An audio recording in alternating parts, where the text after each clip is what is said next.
Welcome back to the show, everybody. This is the Upper Tier Podcast. It is Pro Wrestling Weekly. It's Tuesday. We are back on your screens.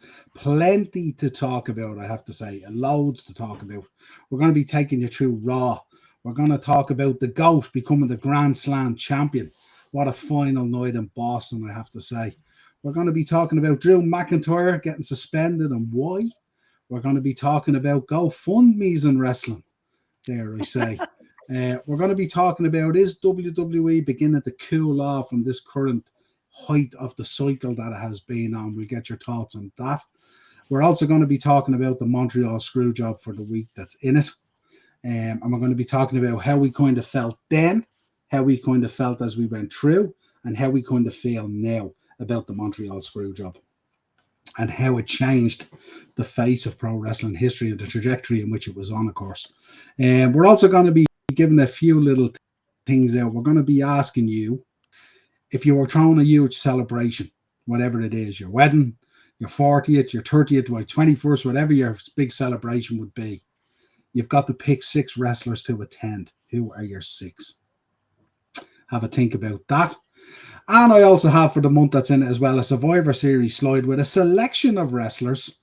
And you're going to have to pick your 4-man Survivor Series team from this selection of wrestlers, which I don't think any of you have seen yet. So that should be interesting to tie in with Keith's fantastic videos that he's doing at the moment that are going out. Make sure you're checking out all the new shows as well, folks. Lots more to come as well. Regular shows going out now, literally on a daily basis. So if you could subscribe to the channel, hit the bell notification button, and of course, drop a like in the video. We would really appreciate it. But there's no other place to start tonight except Raw. And we're going to get into it straight away. We're going to start off with Bren. John Cena. Run me through Raw here. John Cena, the great, as far as I'm concerned now, he's undisputably the greatest of all time on every single level, and it's not even close. And the opening to Raw was spectacular. Massive, massive shout out to the Boston crowd. The Boston crowd were sensational here. Triple H opening. I know. I just before I come on, Vince Russo had a big issue with Triple H. He reckons it should have been John Cena Senior to introduce him. I think that's pants. I think Triple H was the man to do it, and I think the introduction was phenomenal. And he's right. He addressed things head on. He says he's the greatest of all time on every level, and I agreed with him. Dominic Mysterio was Having said that though, the dad would have been a nice touch. It's at home. It's in Boston. It's last time. yeah, Not the yeah, but worst. It's not the worst shout out in the world. it wasn't just a shout out. He was saying Triple H had to get his stuff in. That was his point. He's completely wrong. Anyway, look, you're right too. No, Do you go know ahead. what? It Go would have ahead. it would have been a nice touch. But Dominic Mysterio coming out, he was golden here. I said it last week. I was called a madman for saying it. This man's future is limitless. He's on his way to become the greatest of all time, up there with Cody Rhodes, I would say, which I suppose we'll touch on we'll touch on in an hour or so. But look, John Cena was he was the match itself was brilliant. I loved every second of it. It was a kind of like a real old school match. The power up finisher, the way John finished it was fantastic. I didn't think they were going to pull the trigger then. I put a TikTok up on the machine there the other day, a few hours before I went out, and I photoshopped. It's not real, folks. I actually photoshopped an IC belt in there. It wasn't real. Anyway, I'm going off the mark here. Look, lads, I'll just go through it real quick. The other thing for me on Raw was Sheamus and Shinsuke Nakamura. Deadly, absolutely deadly. Those two lads are unbelievable. I'm not going to go through it bit by bit because we're all here. Kabuki Warriors. Whilst it wasn't their best match, how sensational was it to see them win?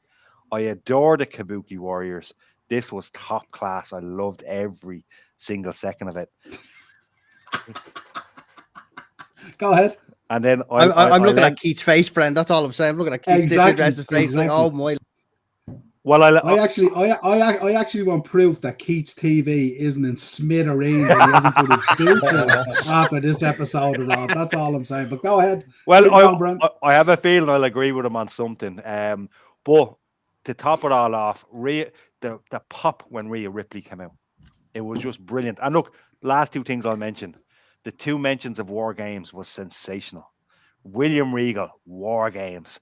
And then the way Rhea Ripley said War Games, it's phenomenal. It's in 2 weeks. They've a bit to add to it. I think next week's show is going to be massive. I'm calling it now. But look, either way, I really liked Raw. Raw was solid. The big shout outs, like I said, as I said, the Kabuki Warriors, John Cena, Sheamus, Nakamura. And look, other than that, I had a blast watching it. What did we think?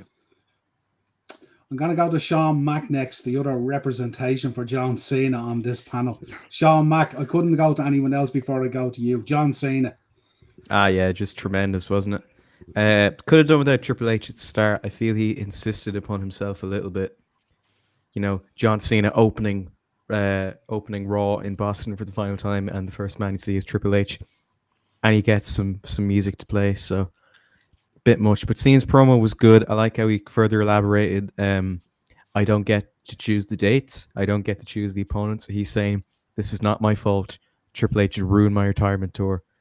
Don't throw the blame on me, kind of thing. No. And I heard Dominic being reported. I heard the reports were going to be Dominic is going to come out and they were going to have a match. I wasn't sure because at one point, him losing to Dominic would have just been pouring lemon juice and salt on the already, cut open wounds that Triple H has caused. But then the other thing would be ending a really hot title reign just for the sake of getting something on Cena, so we can have something to write out on. I wasn't sure about either outcome, but saying that, I'm very happy that he did win. I liked how he tried to do the Eddie spot, and typically when someone gets thrown the chair, they look at it like, wait, what? And then, oh yeah, and then falls down. But literally within split seconds, Cena getting thrown the chair, he was down. And then that little wink into the camera was just... Yeah, the facials back and forward were really cool. Yeah, it was so good. Really cool. But no, brilliant. Brilliant for John Cena. I heard some people say that this has actually saved the retirement tour. And while I agree this was a great moment, I think that is stretching it a little bit. But, brilliant that John Cena can be a Grand Slam champion. And I have a feeling, not that the IC title is lower down the card, but he was a main event guy with the mid-card title being the US title.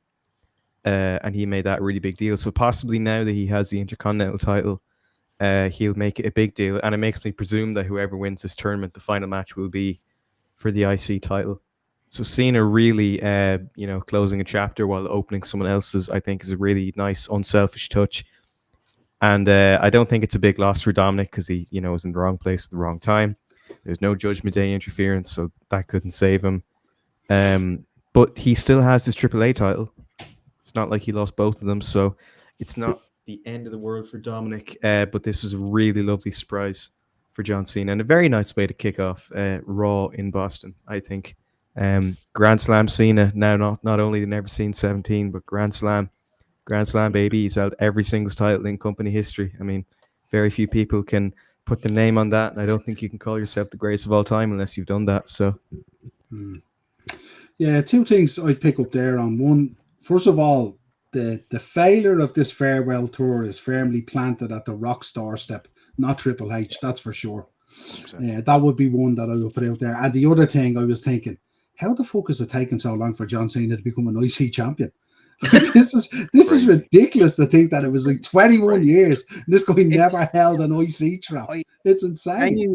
I genuinely think it was because at the time he was the US champ, the championships were separated a bit more as the Intercontinental was obviously on SmackDown. But I mean, you have a valid point. How in the hell has that man not held the But I was thinking, if you think of the periods we went through when it was absolute filth, and like really at that stage you should have been putting all the belts on John Cena. Look what they're doing with Mercedes Moné in AEW. Yeah. And I was thinking, how has he never been IC champion? And like he gets it in the final month nearly of his farewell tour after 21 years was just insane. I'm going to go to Keith next. Keith, I want proof that the TV is still intact. I'd imagine this was somewhat an interesting episode of Raw for you, to say the least. Look, overall, I actually enjoyed Raw. I agree with all of you have said. Let it out, Keith. Don't be lying. There's no way you agree with Bren's statement on the Kabuki Warriors, so don't even get that going. I'll get to that.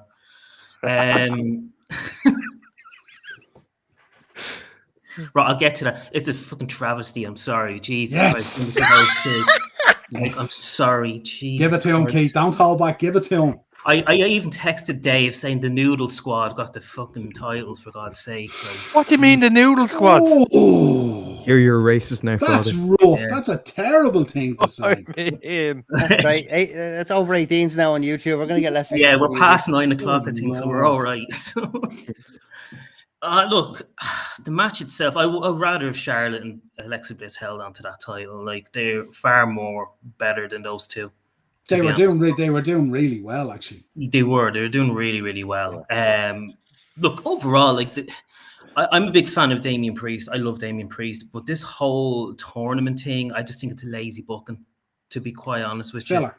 Yeah, I'm not really getting into it, this whole tournament thing. But in saying that, they could have kept Gunther as a surprise coming back instead of saying he's coming back next week. That's the only really thing I thought they could have done. It's a sign a bit that the product is struggling a bit, isn't it? Yeah. I have to say. Yeah, like I said it to Dave today actually as well. I think Gunther's going to win this tournament. I really do. I think he's just going to go on, and it's going to be very underwhelming because I don't think he needs to face John Cena's last champion. No, can I just throw this out there, Keith? Can I just throw this out there? A few weeks ago, they said the big rumors were Gunther was going to win this tournament. We knew the tournament was happening, and the big rumor is Gunther's going to win it, right? I think you're dead right. It would be lackluster, but I think WWE would be absolutely batshit blind crazy to ignore the reaction, the lukewarm reaction that got. And I think, whilst you might be correct, and Gunther might win, I don't think Gunther's his final opponent.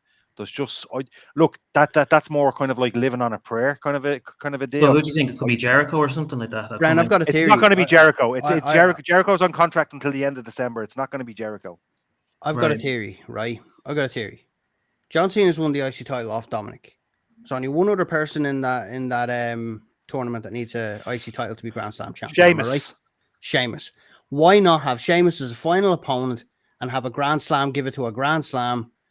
I just think that's a story. That is a fantastic way of doing it. And on Saturday night's main event, yeah, it makes sense to put it on that and not one of the big four.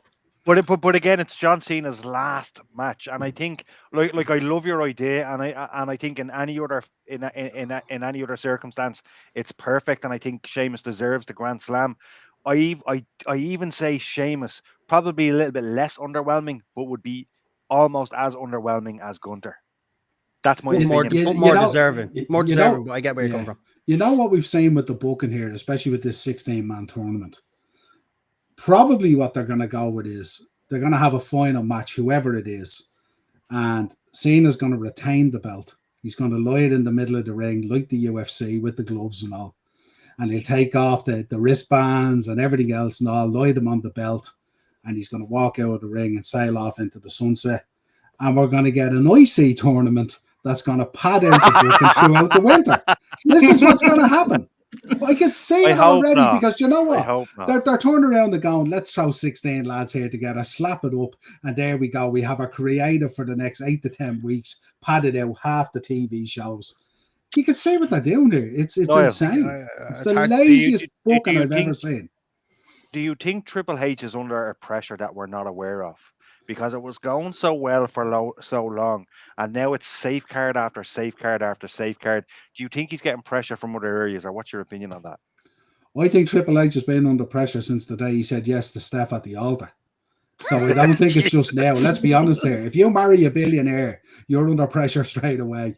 I don't know. Do you know what it is? I think what's happened is I think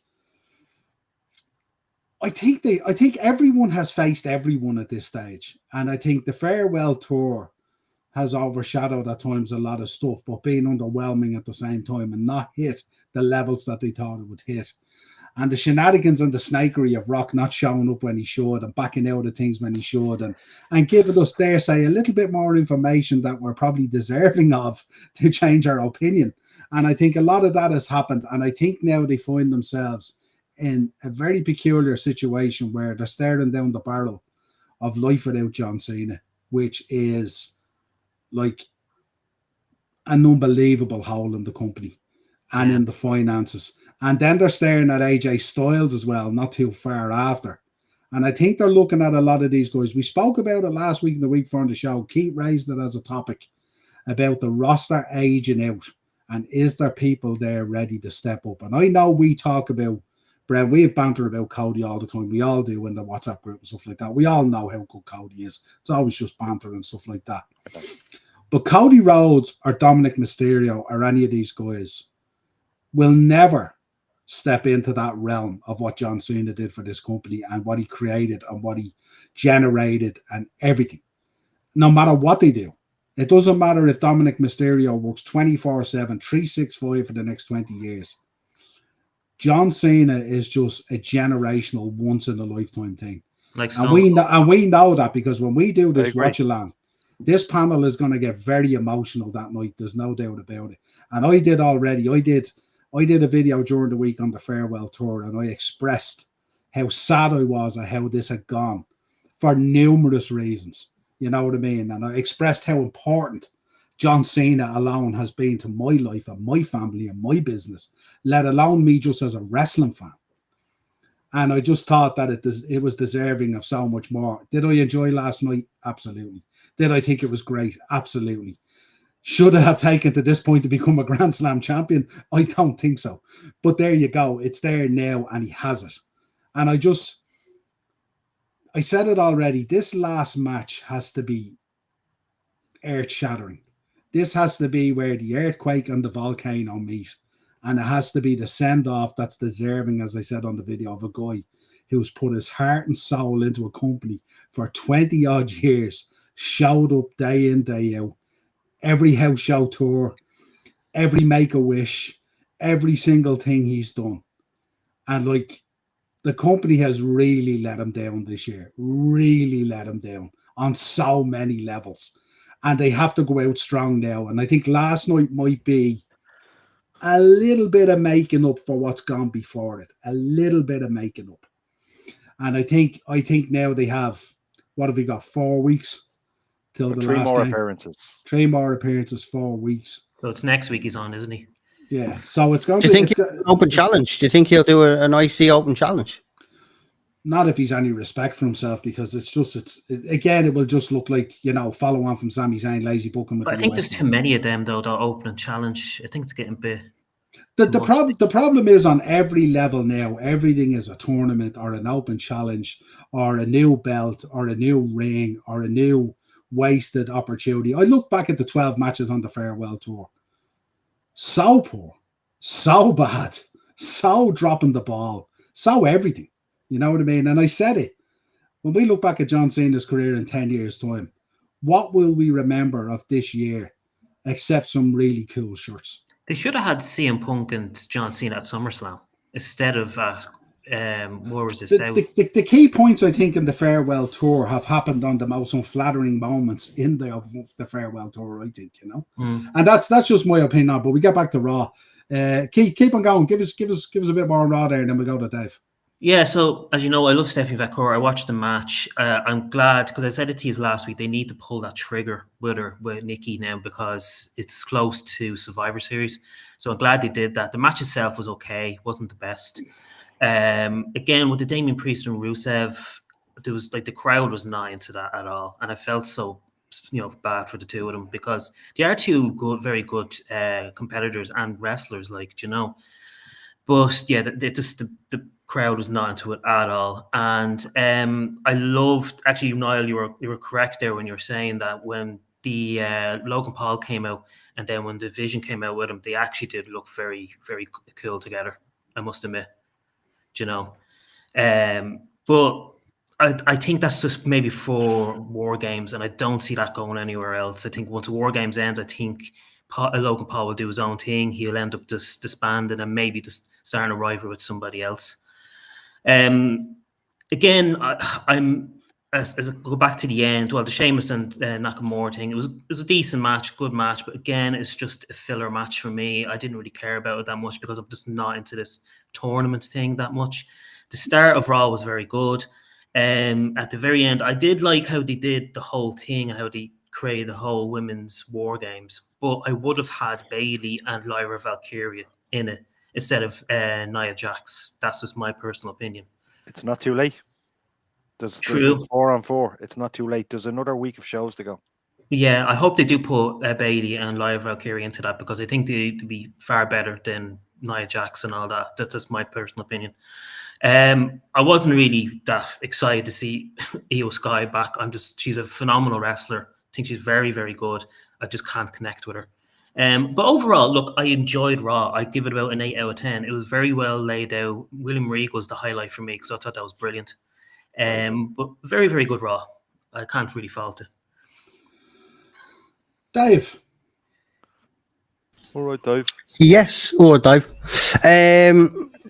I was saying to Keith earlier on, I'd watched it this morning because I was up a little earlier, so I got it in early doors. I really enjoyed Raw. 8.5 out of 10 for me. I genuinely thought it was a really good Raw, and one of the better ones this year. But the thing that stood out for me was obviously the opening. The crowd just sold it for me. John Cena in Boston, crowd went nuts. And again, this is one of those things where you look at it and go, there's one person, Dom Mysterio, who can stand up and, future talent, all that stuff. Yes, I want to see Dom in there with Cena. And do you know what? I didn't want Dom to lose the title. But if there was one person that was gonna drop the title to that I didn't mind, was obviously Cena for the Grand Slam. We won't talk about the Stephanie Vergara Raquel because Nikki Bella turning heel, nobody cares. Sheamus against Shinsuke was, I don't know what it is. Sheamus seems to be in his twilight years where the crowd absolutely love him. He's got to that veteran stage now where the crowd just, no matter what he does, they just love Sheamus. There's an appreciation, isn't there, for the legacy? There really is, yeah. There really is an appreciation from him. Which is good to see. Oh yeah, I mean he's been there so long, and he thought he was going to be done, after the previous injury that he's had, the most recent one, and he's fought back, time and time again. The Logan Paul with the Vision, it doesn't surprise me that they've gone that route because obviously Seth Rollins and Logan Paul have that history, so all they're doing is booking themselves into a safe bet of Logan Paul versus Seth Rollins maybe at Mania or something to that effect, or even maybe at Elimination Chamber or something. And the Kabuki Warriors, delighted they won, purely to see the look on Keith's face. Well, yeah, there was different angles to them winning for me. Do you know what I was thinking of that one, Dave? I was thinking if it just stops Asuka screaming and shouting, I'm all in. Give them the belts. If it just stops that, it's fine. I don't mind the subtitles. I don't mind the acting. It's the ear-piercing sounds that she manages to come out with. Just shut up. Great answer from Dave. It's nearly like a gargle, isn't it? Nearly. Like, oh, God. I understand you want to be a heel, but I mean, there's ways of going about it. Do you know what I mean? And that's not the way to go about it. It worked for Vicky Guerrero. Yeah, but look, she only had that one liner. That was it. Yeah, but she only had to impress Edge. It was horrible. She was the original Karen, though. Yeah. That's the gimmick she had. She was the Karen haircut before it became a Karen haircut. Looked like she walked out of a Walmart. Perfect. Rhea Ripley coming back again. I agree with Bren. It was just so good to see her back again. And even with the mask, something with the mask. You know what I mean? It was just something about it. Do you know what I mean? The fact it was jet black and she came out, I was like, no, do you know what? That works. It was better than the previous one that she had. Did she ever? Just so people know, Dave likes his women masked up. Just saying. Go ahead, Dave. Depends on the venue and if the wife was with me. But anyway, we won't go into that. But yeah, I mean, didn't she have a mask the last War Games? Did she? So it must be. Oh, she might have actually. Yeah. Yeah, I think she. The last time she got injured. Yeah, there must be a team with her then. I don't know. But overall, 8 out of 10 for me. Damien Priest a jobber now. Much to my appreciation again for Keith's reaction. Do you know what he is, Dave? Do you know what he is? Do you know? I was watching that match, and do you know what occurred to me about him? The reason why he's getting no or lackluster reaction is because we've seen this whole shtick, the entrance somewhere before. The Undertaker did it for 21 years. He needs to bleed and drop it. He needs to drop it. He needs to inject some excitement into it. And that whole, so that was my take on that. Sorry, I don't mean to be standing on anybody's legs there. No, not at all. I mean, stand on everyone's legs every week. What are you talking about? You could say Aleister Black is the same with the Ministry Undertaker, couldn't you? in a way. Except You know? the Ministry Undertaker was a little bit better. The point I'm trying to get at is with the likes of Alistair, Black and the likes of Damien Priest, it's been done and done and done to death. Yeah. And they give me something new. It's not the Attitude Era. Yeah, We've agreed. moved on from the Attitude Era. The Undertaker's reality gone. era. It's been done and done and done to death. We've just gone through 12 months of a Fruity Pebbles farewell tour. What do you mean it's been done to death? When it's done right, it's great. There's only so many characters can happen. There's only so many storylines. There's only Right. so many Buried Alive matches and Hell in a Cells and Right. everything we could do. Speaking of Hell in a Cells, by the way, $6,000 to watch that with Undertaker and Mick Foley. They can go fuck themselves. Let's go. Just I'll get that in there. Let's go, baby. We're here for it. We're here for it. I am done with Raw. That is my final stamp on it there. Keith got pissed off. The Kabuki Warriors are deadly. Let's go. Right. I was thinking about this. This is a good comment from Dave Kelly because I'm not sure whether he watched my video on the farewell tour or not. I'm a very big fan of Joe Hendry and I'm a huge fan of Dolph Ziggler. I would regard Dolph Ziggler as one of the best workers that's been in WWE over the last 20 years in terms of selling and working and all that stuff. To me, he's like Shawn Michaels in the ring. Dolph Ziggler. I wouldn't go that far now, but listen, not give as far, him not don't from go a selling far. level. I know you're an Undertaker fan, so you want to shit on Shawn Michaels a bit, but we're not going to be having that tonight. But the other side of this, I'm a huge Joe Hendry fan as well. But if you expect me to palate and taste and accept the guy, when you say his name, climbs out of the fridge or the wardrobe as John Cena's final opponent after 21 years of a grind, carrying that company on his back. No, it just ain't going to happen. And if it does happen, I'm switching the camera off for the watch along. Yous are all on it. Enjoy it, lads. I'm going to bed. That's all I'm saying. And listen, Joe Hendry's figures behind me. I'm a huge Joe Hendry fan. I love TNA. I love the character and all that. And I know they spoke about at Mania. Joe Hendry wants to face John Cena. You can face him in 5 years' time in TNA when he pulls a Ric Flair and shows up. Wow. Let's not be doing this here now. You know what I mean? This is not place. There's only 3 for me, and 2 may not be available. There's only either The Miz, Jericho, or Edge. That's it. Everyone else that goes into that mix is already either retired or broken up. We can't have Taker.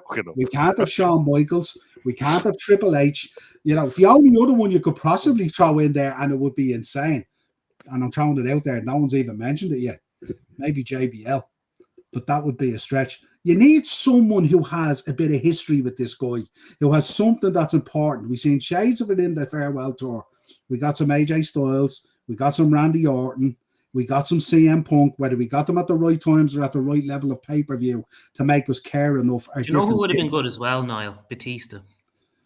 Batista's now walking around like Marge Simpson wearing pearly necklaces. I'm not having it. Forget about it. The guy looks like the Funko Pop final at this stage. If he walks out now, they wouldn't even know who he is. They tell him to go backstage and get his twin brother, Batista, who ate all the beef and meat and everything over those years. That is not Batista. Forget about it. And listen, Lord. And we're going to be talking about Batista because we're going to be talking about the Highlander reboot. But there you go. Oh, you're dead right, Dave. You did call the Miz. You did call the Miz. Absolutely, 100%. Can I just rule out? That's the level at which we're at. We just need to rule out Edge and Chris Jericho are not going to happen. Yeah. Jericho, and I want us to rule out everyone that needs a robe and everyone that needs the torch passed to them and all this kind of absolutely waffle in 2025 because we've seen what happened with Solo at Crown Jewel. Got rubbed off the fucking roster for nearly a year after beating John Cena. I'm not having this. The robe and passing the torch doesn't exist in 2025. It's bullshit. You're either a superstar or you're not a superstar. And if you need some lad at the end of his career to pass the torch and give you the rub, you really should look at yourself in the mirror to see who you are because you're not a superstar. End of story. If one more person puts Kurt Angle in the fucking chat, I'm going to strangle somebody. I wouldn't mind if it was Kurt Angle. Leave me fucking alone, will you? Well, hang on a minute. Kurt Angle is walking around. Kurt Angle is walking around at the moment looking at for funkypigeon.com. His head is about 3 feet in front of his body. I'm the biggest Kurt Angle fan in the world. Milk-O-Mania, medals, WrestleMania 22 figures, all this kind of stuff. I love Kurt Angle. Stop. This is like shades of Ric Flair looking for a retirement match. Another one. Cop on. You bled out on the last one and nearly died. Stop. It's nonsense. Kurt Angle. What about this guy? What are we about here? What about that guy? That guy? Guy's gone around with 2 knee braces. He's trying to. That guy is flying around on a golf buggy now, feeding chickens and stuff like that, and making videos about what once was. And people turn around going, "Oh, please bring back the Broken Skull Ranch episodes." Yeah, so he can just put himself over again instead of the guest. Come on, give me a break here, will you? All these guys are going in now for hip replacements, knee replacements, and everything else. Do you know why? Because Saudi Arabia is on the horizon. Give me that bag. These lads are all going to come out. It's a wonder they're not getting Botox and all so they can look like they looked like back in 1999. This is insane. It's absolute nonsense. Get it off. End the stream. We can end the show now. No, we can end the show now. Niall is cooked. And fed to the chickens. He is done. There's no point in keeping going. Now he's praying to grill him on soon, lads. Some of these suggestions are as bad as what Saudi had. Let's go dig up Yokozuna and Yokozuna. Like, you know what I mean? Come on. Where are we at here? Now, yeah, Anto gets his cards from Funky Pigeon, don't you, Anto? Yes, man. Is there anything to be said for Obafemi then? Obafemi what? Obafemi what? What? So the guy that we like on NXT can just disappear. He can just go. He can just go and move into the locker room with the Ascension and everyone else that just went to shite after they came up onto the main roster. Come on, I love Obafemi. Stay away. No one needs to be involved in this farewell tour. It's a poison. This farewell tour is a poison chalice. That's what it is. And unless you're of the legacy of an Orton or a Jericho or a Punk or whatever it is, stay away. It's a bad idea. Your career will go to shit. Next, right. Now we don't need to talk. We don't need to talk about this any further. We've spoke about this. Okay. But we should speak about this. Oh, look at that face. Thoughts. What's that picture from? That picture is from when he was having a crap on a jet or something like that. I don't know. I thought it was when he smelled Sean O's cooking. Maybe. Yeah. Do you see the text below? I have factual evidence of this, by the way. What does it say? Sean O threw the pie at Kevin Owens. Good riddance. Hope the door doesn't hit him on the way out. There we go. I just think the heat on Triple H is unfair. I know he could push back. I understand he could push back, but I think he must have pressure from other ends. The booking is very predictable. It's not great at the moment. Tournaments aren't the best, but we know what Triple H can do, and if he's not doing what we know he's capable of, I think there's reasons that we're unaware of as to why he's not doing it. Maybe it's Pritchard. Maybe inevitably it's coming from TKO. That's who it's coming from. That's the direction he's getting. And I think if they gave Triple H more freedom, we'd be watching much more exciting television. It wasn't Triple H's fault about the John Cena tour. That's all on The Rock. That's all on Dwayne Johnson. Nothing to do with Triple H. And I think it's so easy to turn around and say, "Oh, Triple H, he hasn't got a clue what he's doing." Yeah. You were bleeding bitching about Vince McMahon for the last 10 years. You got Triple H. Triple H came along and it's like, "Oh, Triple H is bleeding deadly." And now it's like, "Oh, well, I'm a bit bored now." Wrestling fans sometimes can be very, very fickle. Triple H is not the guy to throw this heat at. He is not the guy. So look, is the boom period cooling off? Maybe a little bit. But I do think that it's going to hit home very soon. And I do think they're more than capable of turning it around. Okay. So hang on, before you go any further, who was ultimately responsible for the drop off in SmackDown over the last X amount of months, and who's ultimately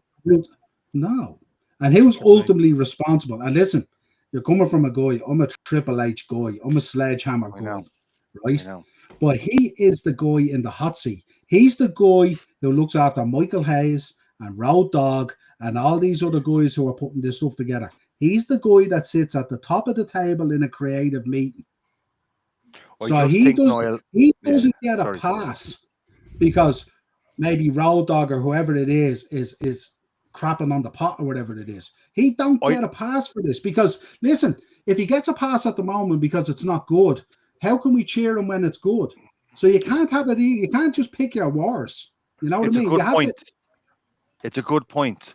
However, I just think that there's more fingers in that pie than we know of, and I think he had more freedom before. You're dead right in what you're saying, 100%. But I just think there's more pressure on him now. Like, I don't think he wanted ticket. Well, obviously he's making more money, but I think ideally speaking, it's not all on him. I just think the way the heat is all on him is wrong, because I don't think we're seeing the bigger picture here. That's just my opinion. Ruthless Depression era is wrong as well. Yeah, look, listen, I don't think it's as bad as people make out. I always look No. for the good in everything every week and stuff like that. Of I don't course. necessarily come on here. I don't crap on the product. I don't do any of that. I love pro wrestling. I've loved it all my life, 40 odd years, whatever it is. I just think at times, if you're going to sit there and take the praise for the good that you did and the bloodline and everything else that you did, you have to rock up and take the heat when it's not going well as well. You know what I mean? Arne Slot. You take the prize last season for winning the league. You're getting the heat now because Liverpool is the shits. You can't go hiding. You got to figure it out and sort it out. Simple as. Triple H is in that same boat, and he shouldn't be letting any outside influence, the likes of TKO or Shapiro, or even as far as Nick Khan. What do you mean? What choice does he have? What choice does he have? They are in charge. They are the boss. They own where he's at. They bought his house. It's the house he helped build, but they bought it. And it's their rules. It's their house rules now. And again, Niall, that's just an opinion. That's just an opinion. We know why ticket sales are declining, because they've priced the average wrestling fan out of the product. And they've tried to present it in a way like the UFC and stuff like that, where you're paying mega money, like the boxing, because you're actually watching two lads going in and actually kicking and trying to kill each other.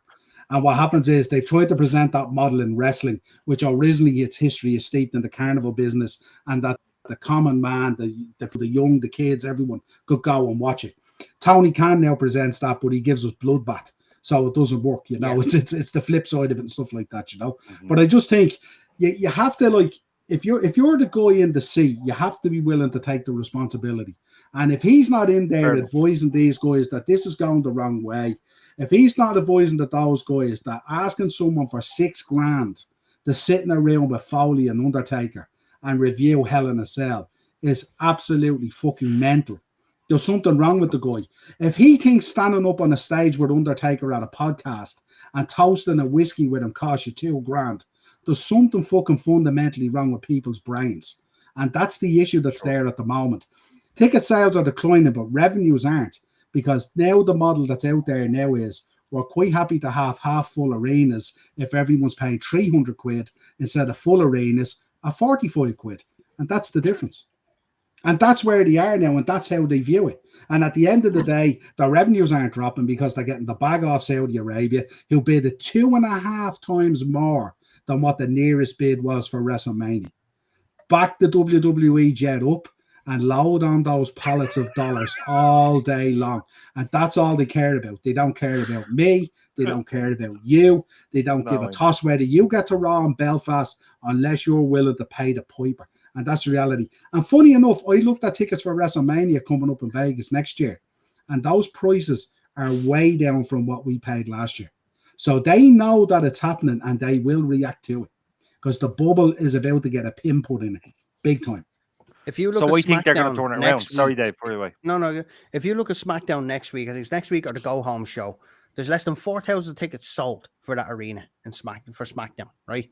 That is verging on house show territory when you really look at it. Right? But if you look at it, Dave, the reason why is because SmackDown is tripe. That's why. Yeah, it's not just that. It's but as Dave said, Keith, this is the Go Home show. This is not your random SmackDown in the middle of the month. This is the Go Home show. So no, I get that. People do, and if you can't afford to do the pay-per-view, or you can't afford to go to Survivor Series, you would try and go to the Go Home show. 100%. Absolutely. But the thing is, it's not just the product being bad. Like, I remember, like, even when the product is bad, if there's wrestling in town, I'm going to go. 100%. And just a little thing about the tickets. Here's a little thing for you. Elimination Chamber was selling really bad because they brought in The Rock, and then he did the Cena heel turn. And the reason that it wasn't selling well, it wasn't because there wasn't enough interest. Toronto is one of the most infamous wrestling cities in the world. It wasn't because the product was bad. It was actually quite good leading up to Elimination Chamber. It's because the tickets were too much. And I guarantee you, as long as this happens, as long as these seats are these prices, people aren't going to go. And yeah, the product is not in a good state right now. But if WWE did a show in Cavan, I'd go. They did a show a few minutes from right. Well, like, yeah. But you know what I mean? Sean, Like, if it's in town, if WWE did a show in Cavan and they said it's 500 quid a ticket, would you go? no. But like, but I'm saying I'm not going because I don't want to go. If there's wrestling in town, I want to be there. Whether it's WWE, AEW, even if it's an indie or like one of these like bizarre family-friendly shows with 4 wrestlers and one of them in the mask or something. Yeah, but the fundamental of the product is, and we all know this from watching it from years, is that guys like me and you and Dave and Keith and Bren should be in that audience. We're the guys they should want in the seats. Not the lads who have like 10 grand, like guys on Twitter trying to decide, do I spend 35 grand on a Mania ringside or do I go second row at 55 for front row? When did it become this? When did you have to endure Kevin Nash for 2 days at SummerSlam and pay 6 grand for the privilege of it? I think it started at Survivor Series last year, actually, is when the dynamic pricing, which is their way of saying legally gouging and scalping. No. Do you know when this all started? This all started when lads started charging in for podcast evenings and started doing VIP packages for them and buying dinners for fake rock bands who were doing podcasts and stuff like that. That's all I'm saying. That's when it started. I highlighted this 16 years ago and I said, this is getting insane and we're going to roll that snowball down that hill and it's going to become a boulder and it's going to smash at the bottom of the hill and dollars are just going to sprinkle over it like fairy dust. It's insane. Absolutely insane. Imagine having the balls to turn around and go, if you want to sit in my hospitality booth, lads, it's 10 grand a pop. I'll pop in and take a picture. There's an old coat over there I wore in 96. You can get a picture with that. There'll be a bit of finger food and you'll be thankful and bow at me feet that I'm doing it. When I just want to super kick the lad in the head. It's insane. And those hospitality booths are full. They're jammers. It's insane. And this is what we're dealing with. This is what we're doing. And then because that happens, then I can't go and watch SmackDown on Netflix in Dublin because it's 300-400 quid a ticket, which is mania levels. Mania levels for a house show. And then our boy Fruity Pebbles doesn't even wrestle on it. And he's the marquee name on the poster that drove the match. He drove the price. They fucked him on the poster, live on Netflix, 400 quid a ticket. And then he comes out and pulls a promo and takes a right hook to the jaw out in the back corridor. Come on. What are we about here? There's only so far they can insult us. You know what I mean? And by the way, just to really drive the nail home, I have another tab open here. Went on Ticketmaster because I'm going to a gig tomorrow, so Ticketmaster's the first one to come up. So I said, you know what? Is that Offspring? It is the Offspring, yes. With I had a ticket and I just can't make it. Couldn't make it tomorrow, so sadly. It's a shame. Well, I know there are still tickets there. But anyway, but I said, you know what? I wonder what's Belfast is going for now. I just picked one ticket. It was Block C. I think it was. I've only been the SSE Arena once, so I'm not overly familiar with the seats or the view, especially because they dress it up differently. It was £514. Yep. £638 for a wheelchair ticket. Then, now, forever, never together. Give over. Never together. Bullshit. Yeah, but there is a good spot here. There's a thing on Ticketmaster called PayPal Pay in 3. So if you do that, you're paying $171 each month for 3 months, which is maybe a bit better. But yeah, and I guarantee you, people, as I say, people want to go to wrestling when it's in town. People want to have more curiosity for a show. Sean, when you charge these prices, that's not going to happen. But Sean, at some point with this SmackDown, they need to do a serious revamp with it. Like it's literally unwatchable half the time. I can't wait. Bren's going to be doing review shows on SmackDown with Emma. I can't wait. They're going to torture it. Absolutely burn it to the ground, hopefully. Gunther back next Monday. Can't wait. I miss them so much. Love those chops. I do. Next. Genuinely, Gunther's class. Next. But I've seen its final opponent. £90 was the cheapest ticket. But that you're sitting in the car park at that point. Do you know what I mean? The £90 tickets don't exist. They're like fucking unicorn shit. They don't exist. I think somebody showed me where somebody put up where it was at one stage, and it's like literally a couple of seats near the back left or whatever. You know the building on the far side of the road facing the Europa or whatever it's called, the Tree Arena or the O2 the up there, SSE. whatever it is. It's the SSC, yeah. So those £90 tickets are in the building across the road on the top floor doing a watch along on the roof.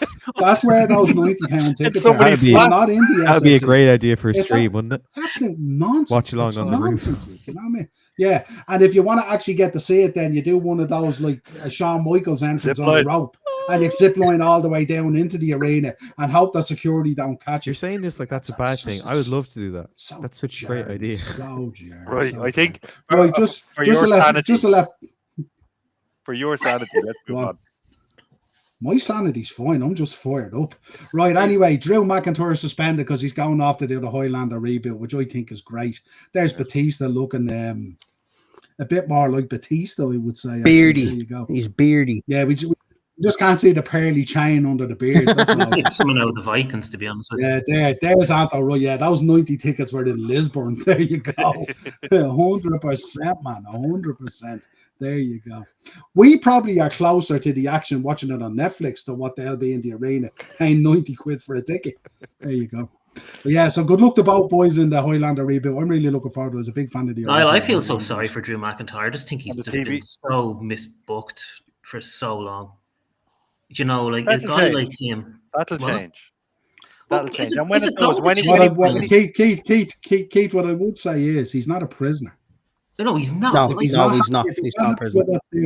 Get off back out there and reinvent yourself or whatever it is, or go to Tony Khan and rob the bag. Whatever you want to do if you're not happy. He's going off. He's obviously happy with what he's doing. He's just voicing it out there to present this heelish. I just feel so sorry for him, Niall. It's just like you look at him, he's a main event fella. He's so good on the mic. He's so good in the ring. He has everything. And yet Triple H does not seem to know how to book this chap properly or even give him the title. Is it so frustrating? I watched this guy at the start of his career wrestle in a warehouse in Baldoyle in 3 foot of snow. Up the IWW. It's very, very difficult for me to feel sorry for any of these guys now rolling around in the Benjamins all day, getting royalty checks in the door all day long. What do you mean you're feeling sorry for him? Just booking. What are you talking about? Just the Triple H booking of him recently. The last while has just been horrible with him. I just feel like he's just been so misused. It's not just Triple H though. It's not just Triple It's H. Road Dogg. It's a mixture of people. Yes, he has to give the go ahead, but all this is Triple H's fault. That's Triple H's fault. I'll die on that hill. It's not just Triple H. Well, it's WWE itself. Let's say WWE itself. He should be WWE champion. Oh, you didn't know, Keith? Keith, brilliant, Dave. Sorry, Keith. When Drew gets that win, when Drew gets that win, the arena or wherever it happens, it's going to explode. But I hope so, Brent, because I can't stand another Cody fucking boring title. I'm glad you brought that up. I'm glad you brought that up. Jesus. I'm glad you brought that up. Because I'd get more excited seeing the Kabuki Warriors holding that title. 3 months after he wins this title, you'll be saying the exact same thing about Drew. No, I won't. You will. 100% you will. I won't. Here, listen, I spoke to you 6 months ago. You are a massive Kabuki Warriors fan. This is ridiculous. Where's me popcorn? That's also a false statement. I'd need proof of that to believe. No. I've only got biscuits and that. Hang on, popcorn. Keith, I maintain it. I maintain it, right? Let's wait till he becomes champ, and we'll have a chat roughly 3 months after if he hasn't lost the belt by then because of boredom and poor booking. Well, come on, Brent. Keith loves heel champions. That's it. Keith loves heel champions. We all love heel champions. That's not going there. Of course, but I just think that when he gets the belt eventually, he's like a dog chasing a bone chasing a car at the moment. He's going to get to the car. He's not going to know what to do with it. So that's my take on it. So let's see what happens. I have to disagree. Not a reality yet. Neither of us are right or wrong yet. It's not a reality yet, but when it is, we'll have a conversation. To me, Cody needs to drop that title and stay away from it for another year. Who's he dropping it to? A year or two? Okay, so what is that? Whilst he's filming Highlander, so you want Drew when he comes back, right? So Mania. You want him to win Chamber? Bran, I would say is if he had have got the belt a couple of months back or whatever it is when they wanted to push the button on him, he mightn't have taken the Highlander gig because he'd be committed to the WWE Championship. So it's 6 of one, half dozen of another, really. You know what I mean? So Fair enough. but he's definitely more than capable of carrying the belt. And I think him carrying the belt with where he can now go as a heel, I think will only elevate some of those baby faces who want to chase him. I hope I'm wrong, and we'll see. Like, I genuinely hope I'm wrong, and I hope you and Keith are right, and we'll see. I just think it's time for Cody to drop that belt and stay away from it for a couple of years. I'm sick of on board with him. He's just too much. Is it fair to say he doesn't need it? He doesn't. Yeah. No, he doesn't need He it. was what? better That's than a- Chase, and I'll that's die a on good that hill. That's a good Do shout. you know what I'd love? I'd love to see Cody Rhodes go into a tag team with someone and elevate the tag division on SmackDown Yeah. and Well, that's bring where he that back started, up again. Niall. That's Yeah. where he started, as you know. He was a tag team with Hardcore Holly. That's when I became a fan of Cody. Yeah. But yeah, I think. Do you know what? That's a great statement. Maybe he doesn't. Well, like need LA that Knight or something. If you brought Whoever, him. AJ Styles is whoever doing it it with is, Dragon but Lee. yeah, but you know what I mean. Really elevate that tag division again and put real quality in there to make us really want to, get invested in it and stuff like that. Look, I'd be happy with that, Let man. Drew do his thing, and whoever wants to chase the belt and put Cody in there, because I just think this lark of every week coming out. Hey, Grand Rapids, what shall we talk about? Let's talk about you get out of the ring and let's have a match instead of listening to 20 minutes of absolute garbage and a horrible neck tattoo and how life is and all this kind of thing. We don't want to hear it. Get out of the ring and give us a match. We don't need this. Quality We neck don't tattoo. need it. It's just jarring at this stage. And I wouldn't mind. He's robbed that gimmick off LA Knight anyway. Boston, what shall we talk about? Let's talk about how your title run since WrestleMania has been terrible. Sorry, Terrible. sorry. What gimmick has he robbed off LA Knight? Grand Rapids, what shall we talk about? Hey, Grand Rapids, yeah, come on. What are we talking about here? It's so stupid. Like, it's pathetic. Oh, no way. Hang on, here's Anto. Hang on, here's Anto. Hold for it. Then if you want Cody to drop it, then who to replace him? And you The can't man on say the screen can Drew at this replace Not him. on the screen. No, but if it was to happen next week, who steps in? Yeah, but it shouldn't happen next week. It should have happened about 3 months ago. Bren, I would rather Drew McIntyre versus Black right now than a Cody fucking 20-minute fucking promo. I'm not gonna lie, I'd love Aleister Black to chase that title. I'm not gonna lie, I'd love to see that. That'd be crap. Hold for it now. Hold for it. Go ahead, Bren. Aleister Black. That would be bloody terrible. Aleister Black is then, now, and forever part of the mid-card mafia. He is not. Do not put the belt on him. He is by no means a main eventer, nor should he ever be a main eventer. Maybe on Heat. Bring back Heat. Maybe put him as a main eventer on that. Aleister Black, no, he's an entrance. All he is an entrance, and then when he gets into the ring, he does. Jey Uso's all as an entrance. Hang on. He does that cool thing where he lands like a Ninja Turtle, and that's all he does. He's just sold himself down the river here. You've just Who sold has? yourself down the river. You have. How What's so? one of the main things that the champion is supposed to do? The champion is supposed to elevate the roster and people he goes up against on the roster. So now you're making the point that if Aleister Black goes in there with Cody Rhodes, that it shouldn't be in there, it'll never work out, it'll be absolute garbage. And once again, it's symptomatic of how we feel about Cody Rhodes. Come here and I tell you, not many people could elevate Aleister Let me Black. talk to you. Jericho. What do you mean? Quick. Aleister Black was sensational in Black and Gold NXT. Don't be getting clouded by what happened in AEW, and don't be getting clouded by the absolute garbage on SmackDown and everything else. Come on. Until he talks. Until he talks on the mic. Jesus. That promo could put me to sleep. The $1 Million Dream. It's like a $1 Million Dream. I'm asleep. I'm done. He can't talk. And to be a champ, you've got to be the total package. Cody can talk. Cody can wrestle. Cody's got charisma. Cody's boring as hell. Cody's not boring. He walks boring, out, the crowd sing along. He's boring. not. Look, I get what you're saying about the booking, but Cody Rhodes is a bloody superstar. No, I'm not disagreeing. I'm not disagreeing with that. I actually think we're going off the rails a little bit. Cody Rhodes is a superstar till The Rock is out back whipping him with a belt like the dog he is. I think Cody's and better on chasing that it than how. bombshell, let's move it along. It's my In fault. all due respect, listen, I love Cody Rhodes and I'm a big Aleister Black fan. So I'm not. I really do think that the belts really need really good heels carrying them and really good baby faces chasing them. That is generally the sweet spot for TV, I think. We've seen it down through 100%. the years when the baby face is just carrying the belt forever. And listen, John Cena is the exception to the rule because one, they didn't have a lot of choices, and two, he had to do what he had to do. But See, you remember Randy Orton's heel run with the title, perfect example. absolutely, You know, and Triple who H's was heel run with chasing, the title. and who was chasing. Triple H. Think about how they elevated the baby faces over the year. John Cena chasing Kurt Angle, John Cena chasing Triple H, John Cena with all these different heels that he chased, JBL and everything and all. That's when it was sensational. Look at Eddie Guerrero when he had the belt on him and all, how good he was as a heel. JBL. Brock Lesnar as a heel. Look at Roman Reigns when he was a heel. How good was Cody's chase to the title compared That to was one of the best. Cody's One of the best I've ever seen in my life. We were all in on the emotion when he sat in the ring at WrestleMania after losing, and we had to wait another year. The chase was absolutely phenomenal against Reigns on the Bloodline. And when he arrived at the title, then the story was complete and it all cooled off. And that's the truth. You can dress it up any way you want. We can go back and look at all the podcasts we did talking about the matches that Cody Rhodes had and how they were very unflattering and that the title reign was struggling. And it was 100%. When the chase is that good, anything that's going to follow is going to fall flat.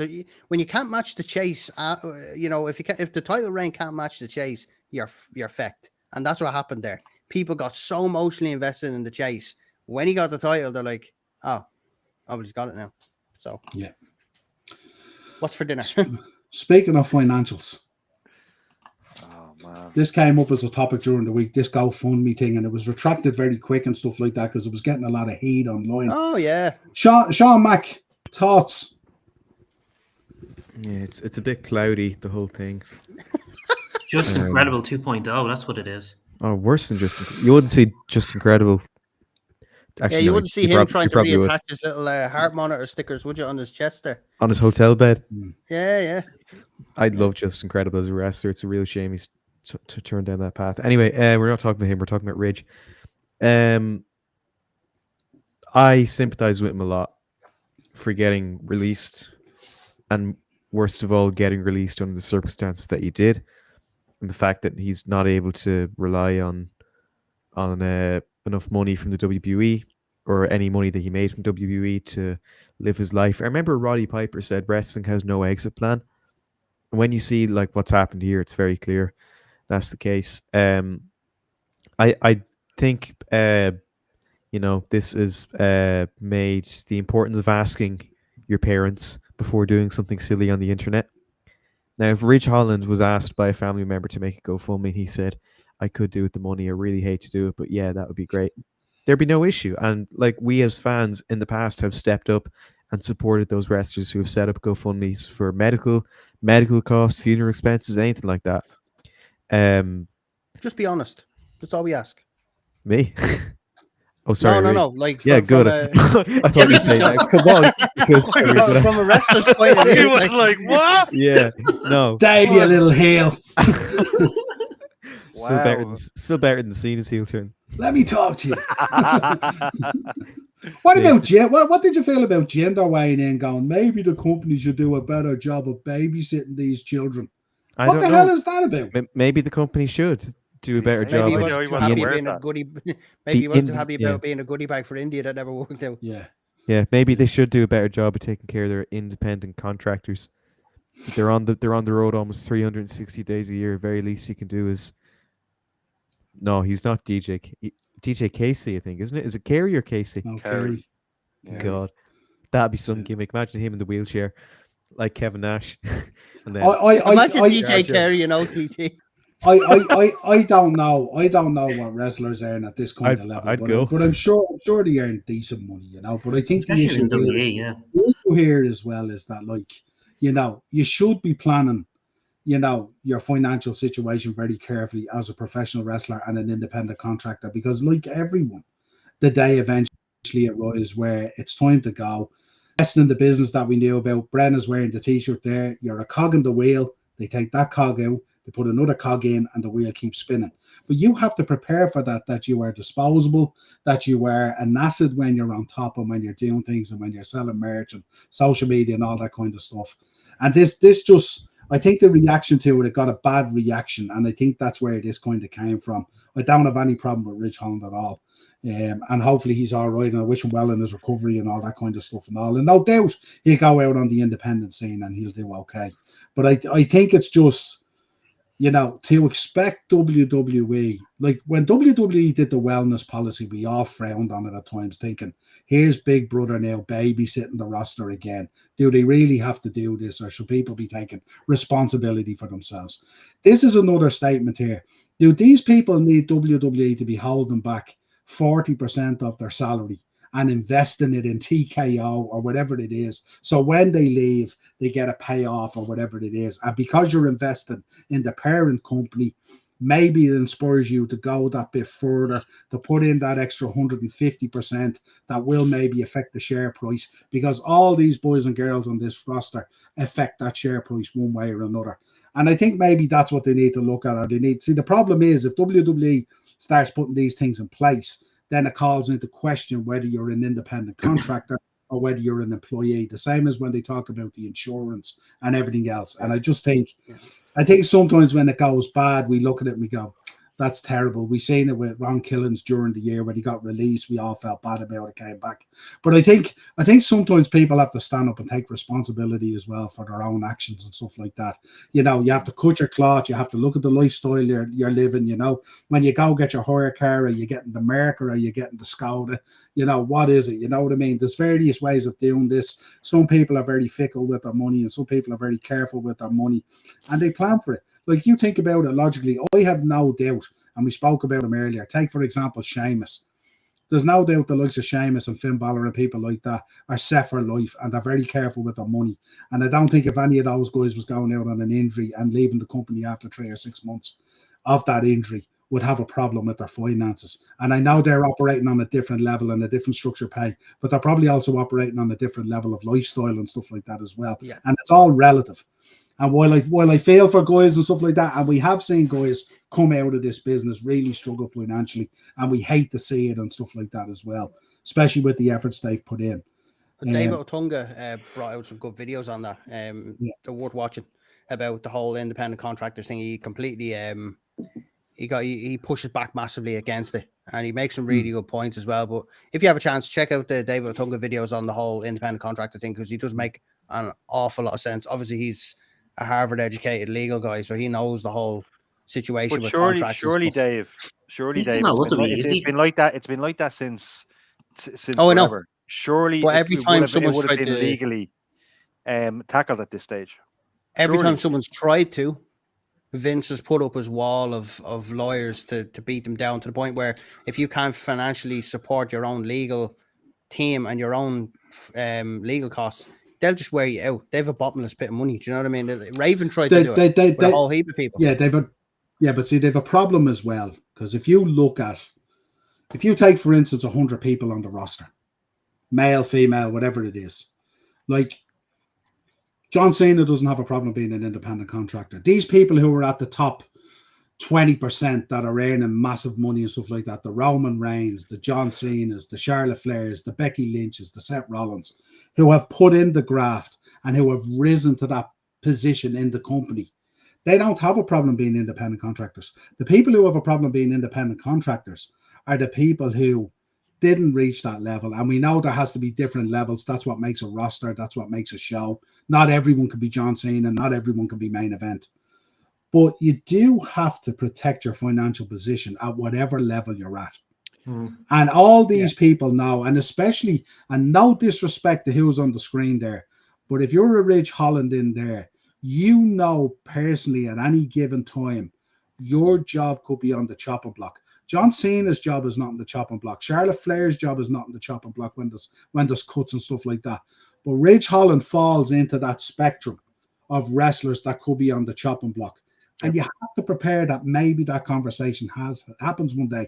And he should have been more prepared during the takeover, because we know what happens with mergers and takeovers. They're never nice. And there's always people who fall out. There's always victims who become part of this war when things are amalgamated. We've seen it with WWE office staff. We've seen it with UFC office staff, where, like, you know, you can't carry as much IT people because you're all running off the same networks and the same technology.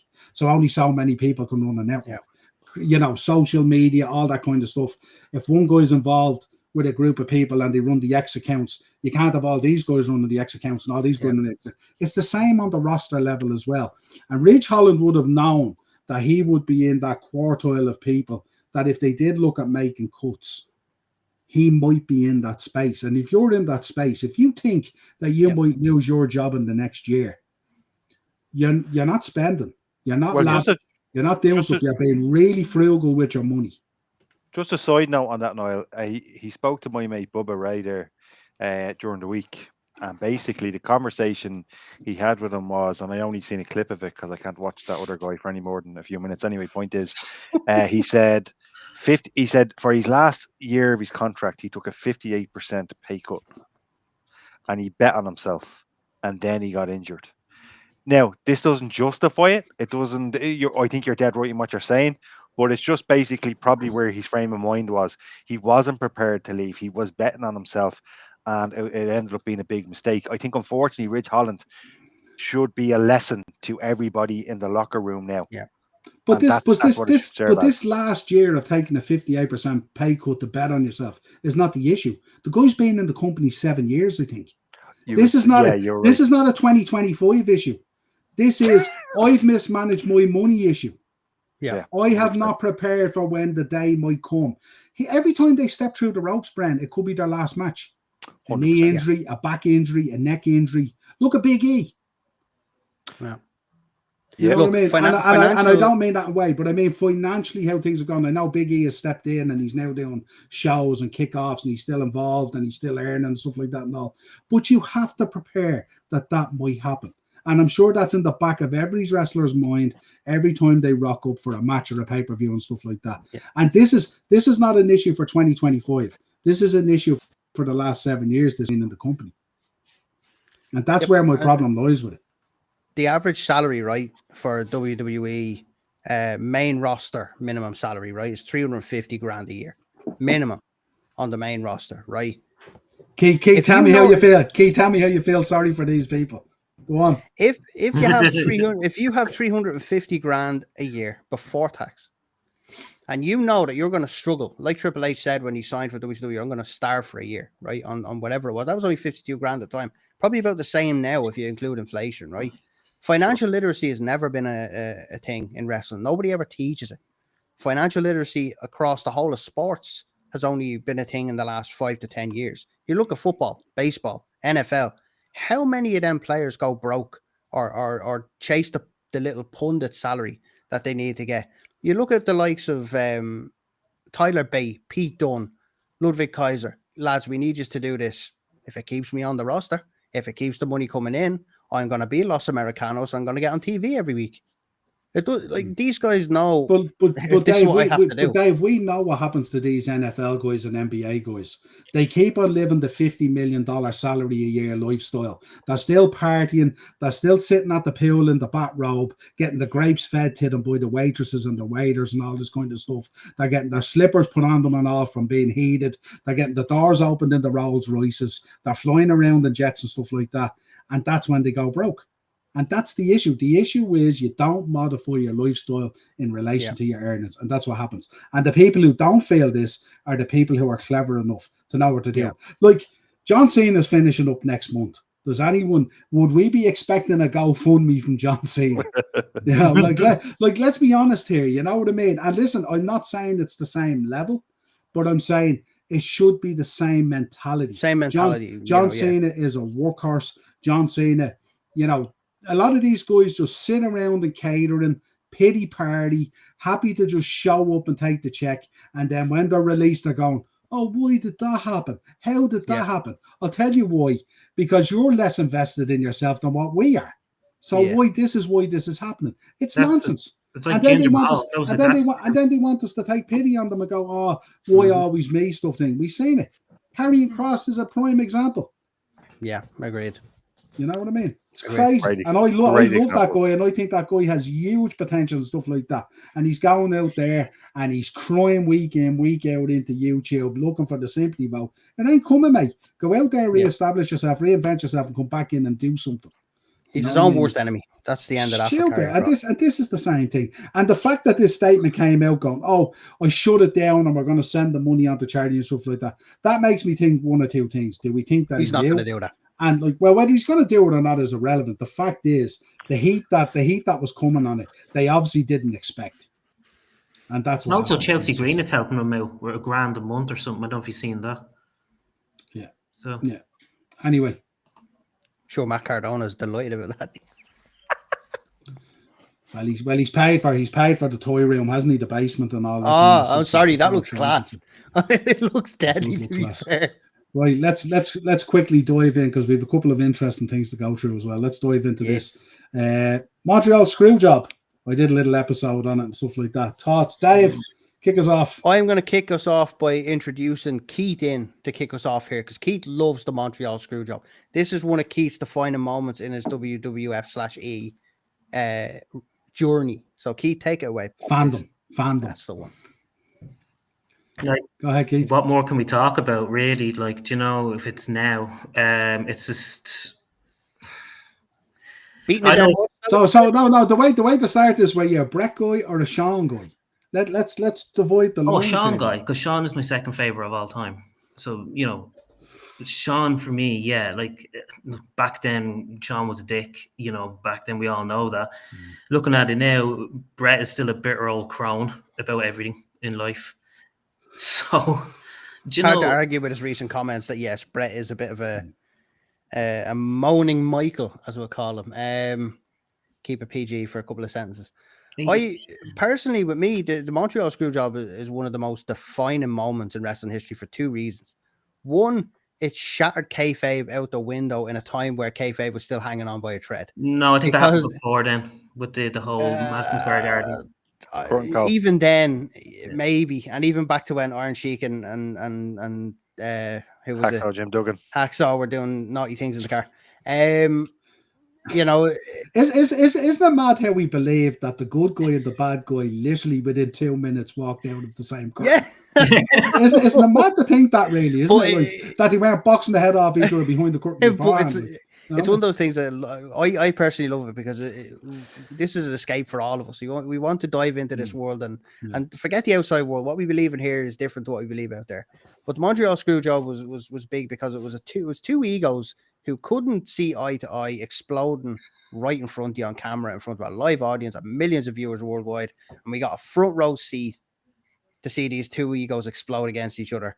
And the fact that this is still spoken about today says it all. And for me, I'm gonna throw one in here. I was a Brett guy for this because I firmly believed if he's going out and he already said to him, I'll happily drop the title on Raw, or I'll hand the title to you on Monday Night Raw, or I'll hand it to you after the pay-per-view. I just don't want to go out to Sean because Sean was a prick. What's the biggest thing that's come out of this Montreal Screwjob? The biggest thing that's come out of this? Besides your disdain for it, I don't know. That both these guys were pawns and that the real situation was sitting backstage. And he just moved these pawn pieces into a certain position and tore on both their characters and tore on both their personalities. Let's be Guess who honest else there. knew about it? Guess who else knew about it, Keith? Triple H. Oh, I know that. But the biggest thing that's come out of this is... Here, leave it out, will you? Brett, I didn't know that. My conscience is clear. But Vince Triple H that's has all the I blame say. for everything. And then I they think go all off. of Then them- they go off and find God. So nice, isn't it? Well, how romantic. Go So ahead. the convicts in jail still doesn't make them right.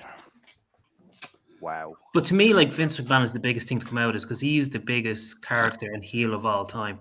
You know, but he's the biggest heel of all time. Like, who's bigger than Vince McMahon? In as the a heel? courtroom or on the camera? Both. No, I meant back then. No, he wasn't. Oh, Keith, there was courtroom back then as well. Don't worry about Oh, I that. know, back yeah, well, yeah. He swung his neck breaker out around as soon as he won it. The biggest Sean heel Mack. move of all time. Sorry. Sean Mack, Montreal screw job. Before your time, but we'll let you comment anyway. Yeah, just a hair before my time, but I've caught up. I do admire WWE's ability. It felt like the past, like, I don't know, 10 years after the screw job, maybe even 20, like current day WWE 2010s, they just loved recreating screw job anytime Brett or any member of the Hart family is there. Reminds me of the episode of Father Ted where they see Richard Wilson, I think is his name, from One Foot in the Grave. I do. And they see him at the cave, and then Ted goes, "You know what he'd love." So every time Bret Hart was there, I bet Vince was like, "Do you know what he'd love if we recreate the screw job?" That's Keith. That's Keith. Every time someone brings up the screw job, all Keith wants to say is, "I don't fucking believe." And then Kevin Dunn goes, "Vince, this is one of those times where I'm absolutely 100 million billion% sure that this is absolutely the thing to do." No, look, it's mental. I think Bret Hart deserved so much better. Yeah. I think I know some people thought his reaction at the time was OTT. No pun intended, like doing WCW and then punching Vince. But really, Spitting. yeah. Spitting. But can you blame him really when you've given your life to this sport and this is what happens? Like you're like fucked over by your own boss in your own hometown. Yeah, it's okay to be like for a couple of months, a year, but then 30 years later, the bitter old crone is still talking about it to this day. And look, I don't think Bret Hart is the type of guy to let go of a grudge. But it was no. Well, I have an inkling. I have my observations and my. How much was he paid to hit Vince without that chair 20 times? Oh, it must have been free. But should we not be talking about moments like this 20 years later? It's not like we let the Hell in a Cell go from 1998. We're still banging on about that. We still bang on about the Attitude Era. Well, you let it go after that. Do you see that price? Was it WrestleMania 9 when Hogan just came out and decided I'm gonna take the title? Exactly. You know what I mean? I still talk about that all the time. Someone had to save it. Didn't they recreate this moment back in 1998 in Survivor Series when they screwed over Mankind?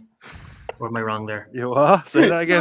No one wanted to see Bret Hart versus Yokozuna. Let's get that straight here. We watched that documentary as well. It was so forged, wasn't it? Come on. Yeah. Hogan coming out with the shiner and all. Yeah, it wasn't Macho Man. I fell off. Him and Beefcake on the jet skis. I swallowed a jet ski. Yeah, I swallowed a jet ski. Yeah, and then I parachuted. I'm not coming back unless you give me the title. Brett, just to let you know, Brett, I'm having nothing to do with the main event. But Vince came to me 15 minutes before the end. And he says, "God, this is the shit. Hogan, go out there and save it, will you?" Yeah, come on. But didn't they recreate this like a year later in '98 with Survivor Series, where they screwed over Mankind or something? Or am I wrong there? You're definitely wrong. Yeah. I thought they screwed over with him or something like that. When he no, you mean when they gave? Was that the one where they gave away the result on WCW or something? I think you're talking about the I Quit match against The Rock. And they played a tape of him saying, "I quit." No, there was a Survivor Series match. I think it was Mankind and The Rock, and I think that's when The Rock won the title. Was that 98? It was the I Quit match. I think you're talking. Is it not the I Quit match you're talking about? No, that's 99 Royal Rumble. 98 Survivor Series was the tournament they had after. Where he caught the nightstick. That was quality. And look, we're still talking about it many years later. So why shouldn't Bret talk about that defining moment, which changed the course of the entire business? And he was the butt of the joke of the whole thing. You know what I mean? I think what Keith's saying is he's not looking back on it, and he hasn't lost the baggage from it, is what I think is what Keith's saying. He's not looking at it going, from a constructive point of view or from a reminiscent point of view. He's still moaning his arse off about it, I think is what Keith's saying. And he still, can you not just look back on it and say, yes, it was bad, but I was there, I was part of that. Let it go. Let the baggage go. But Dave, is it hard to shed the baggage of what then happened after it and the trajectory that it put him on? And then sure, what happened to Owen then in '99? Like it all, and we can argue back. I mean, Bret maintains if he had been there, Owen wouldn't have been doing the stunt that he did, and like there's argument for that. We will never know. We will honestly never know. And I love Owen Hart, so sad and stuff like that. But I think there's I think what happened was when this happened, I think Bret and a lot of the stuff associated with him just went into a really dark place, and then he, we know what happened with Goldberg and the career and all that kind of stuff. And then, the health issues that he had and everything else. And his life just kind of spiraled out of control. And it was like, you kind of, I suppose when you're going through that and you're facing that much turmoil in your life and sadness and stuff like that as well. And I said it on the show that I did about it the other day. I watched Bret in the shop doing an autograph signing, looking up at his matches. And I could see it in his face. He was no longer in the shop. He was back in the arenas, in the ring, in those matches. And that's what the business meant to him. The business, he grew up in a situation very different to Sean. He grew up in a legacy. He grew up in a thing of protecting the business and, protecting all facets of the business and stuff like that. And, this really did damage things. And I think it's easy to go to a place and say, and I'd be as much to say at times he's very bitter about the way he talks about things and stuff like that. But I think at times if we look back on it as well, there's a justifiable reason. And I think the problem is if you're riddled with that kind of bitterness and you hold that for so long, that in turn can also lead to some health issues as well. Like if you're primarily a negative person and you go around and you just, why always me and life owes me this and that and the other and stuff like that, you can put yourself in a bad health place as well. You know what I mean? And I just think a lot came out of this match. This really should have never happened. And it's a tough one to palate every year when it comes around and stuff like that. But I just wanted to get people's thoughts on it and stuff like that. If anyone else on that. We're only 2 years away from 30 years, aren't we? Yeah. Hard to believe. Hard to believe. I mean, I feel bad for his WCW run overall. Haven't looked back on it recently, just to how mishandled he was in WCW in regards to, when they brought him in, at the time they brought him in, they should have pushed him to the moon. He should have been the face of that company for years and years to come. But no, Hogan and all the rest of them with their creative control and their bumper contracts, I actually felt bad for him more so in WCW than I did for the Montreal Screwjob, to be quite honest. Yeah, I think what happened is he was backed into a corner contractually, and he knew going over there was never the place to go. Bret was we knew the struggles that Bret even had becoming a heel and stuff like that and all was really, really tough for him as well. He's not that guy, you know what I mean? He's a guy who, puts the business on a certain personal level and what it meant to him and the legacy of his family and his country and everything else, and going out every night performing at such a high level and the matches he gave us and stuff like that and all. And that was never the move. Going over there, you're in the height of NWO, you're in the height of, and I think he knew himself. The business at the time was moving into the Attitude Era and everything else that was going on, and it was becoming further away from what Bret thought the business represented to him and what he represented as. They had no choice, Niall, but to do that. With the low ratings that they had. Well, yeah, but I mean, it was on both sides. I mean, WCW was knocking it out of the park as well, but the product wasn't any more cleaner than the Attitude Era. Let's be honest here. That represented gutter society and stuff like that as well at the time. Let's be honest here. You know what I mean? It wasn't any different. You know what I mean? Just one was knocking it out of the park, and it was just that little bit more interesting, or they had that kind of following, like when you think about wrestling fandom back then through the Attitude Era and stuff like that, and some of us have lived through it and stuff like that. We were very different fans. We weren't same fans we are now. No. You know what I mean?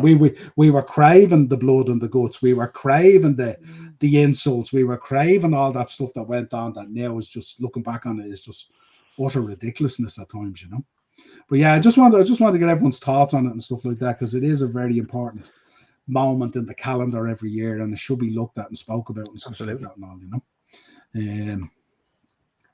Right, here's a little bit of fun for us coming up. You guys in the chat as well. Right, gentlemen, pick your 4-man Survivor Series team, one from each line.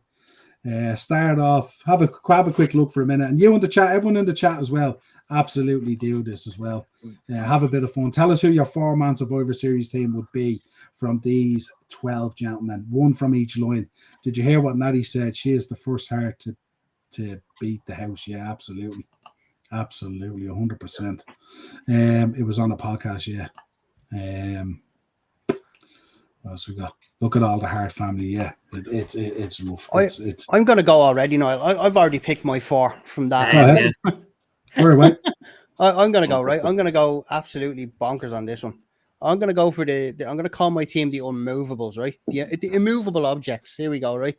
Bam Bam, Vader, Psycho Sid, and Yokozuna. Good luck beating that 4. Twice on to Sunday, get knocked Dave. down to take them world, get back up. But still, good luck beating that 4. Not a bad shout. Not a bad shout at all. Anyone else have their one ready? Imagine getting My 4 would beat that 4 easily, Dave. Very easily. Go I'm on. going to break the rules a little bit. I Bret can't do Hart- that now. But I can, and I bloody You well. got business for yourself here, my co-host. Yeah, damn right I am. Right, Bret Hart- hit me, Bran. What's your team to go up against their movable Ring, objects? ring the bell, Earl. Ring the bell. Bret Hart, if I have to say it again, You love saying it. What are you talking about? Bret Hart, Bret Hart, Shawn Michaels, Owen Hart, and Razor Ramon. Can I tell you why that won't work? Because you have Bret Hart and Shawn Michaels on the same team. You've already beaten yourself, Bran. Not true. After the conversation we've just Who had. did we get? We had Brett, Sean. Bret, Shawn, Owen, and Razor. Great team. I just Great think team. if they can get on, which and you know what, even if they can't, it still makes for a better story than the story you're telling. My Am I story right? is Am in I right? Niall's court. I think they're two very good picks so far. Oh, they're Keith, two give very us good yours. teams. Yeah, sorry, go on, Keith. I'd have Taker, Sean, Owen, and Razor. Not too bad. Similar. Considering Taker and Sean couldn't stand each other back then, but however. That's the beauty of it. Yeah. Sean, Imagine them Sean working Mac, do you together. Yeah. recognise any of these faces, lad? Do you know Me? any of these guys? All of them. Yeah, Sean Mac. Okay. Sean Yeah. Mac's a historian. No, every one of them. Don't you worry. Historian. And so I would say Undertaker, Yeah. Shawn Michaels, Vader, and I would have said Bam Bam, but I think we already have a guy who is like as tough as a fucking pack of stale Weetabix and can move like he's 20 pounds. So I'm not going to pick Bam Bam. So in that case, I think I'll pick Lex Luger. I think people are sleeping on Wow. Lex Luger, and that's not because he's bad, but just because everyone else is really good here. But I think any combination of these 3, 6, 9, 12, any combination of these 12 really is, you can't go wrong. Well, you can, because we can all take solace in the fact that none of us are picking Jeff Jarrett, yeah? No. Do you know the funny thing? If you just look at the individual 4 columns, they make 3 great teams alone.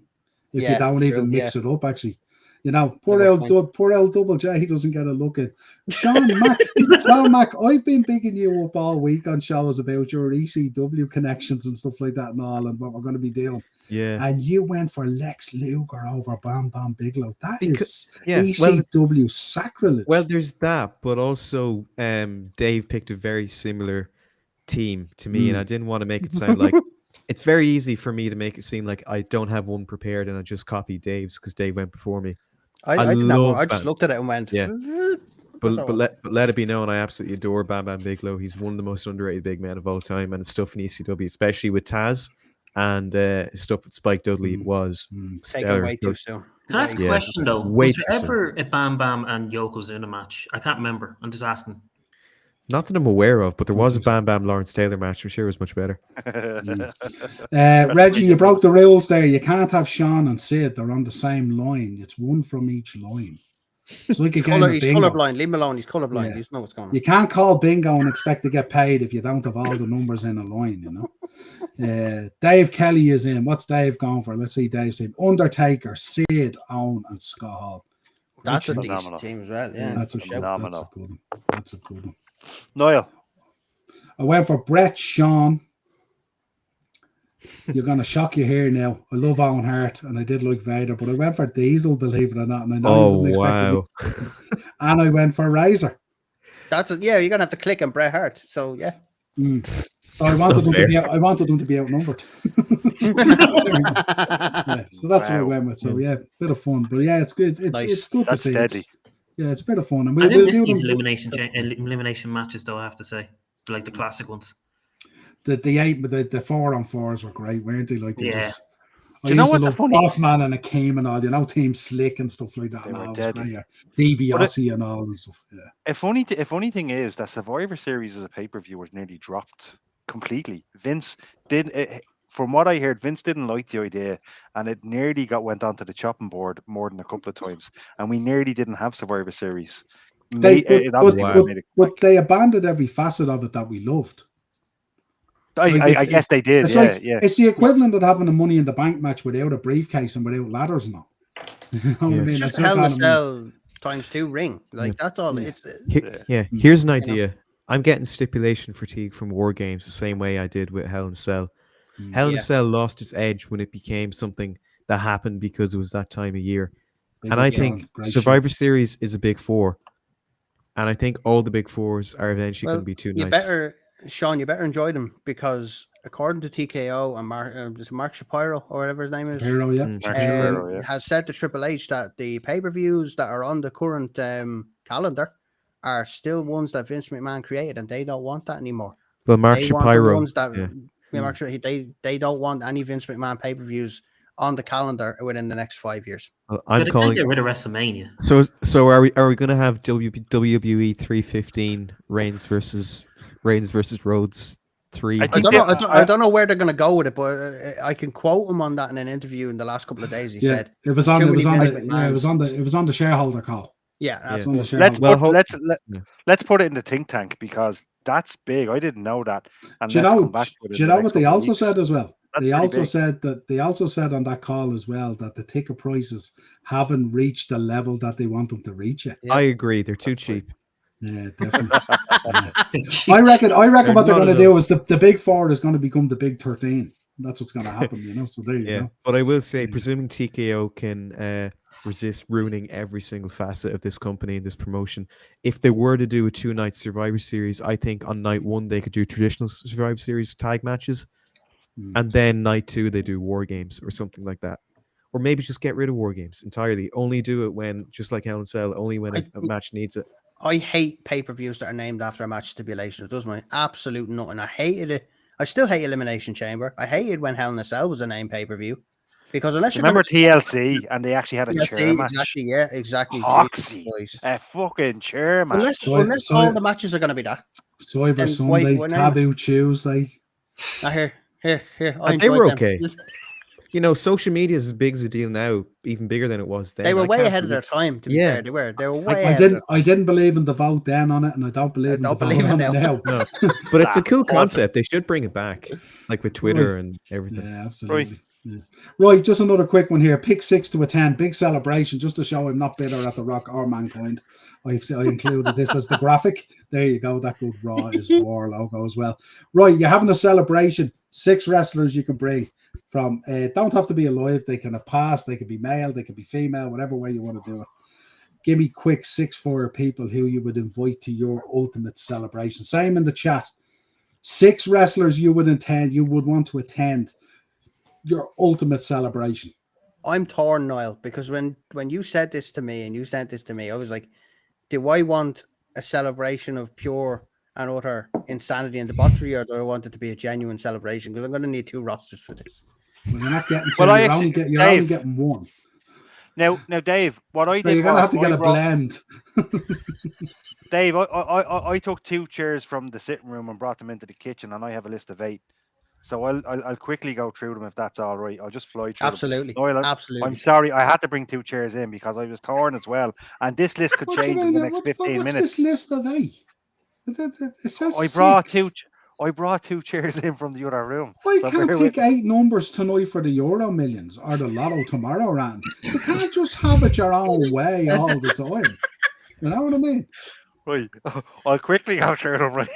I brought in 2 chairs, right? So we have John Cena, Cody Rhodes, Dusty Rhodes, Roddy Piper, Natty Neidhart, Owen Hart, Big E, and Chris Jericho.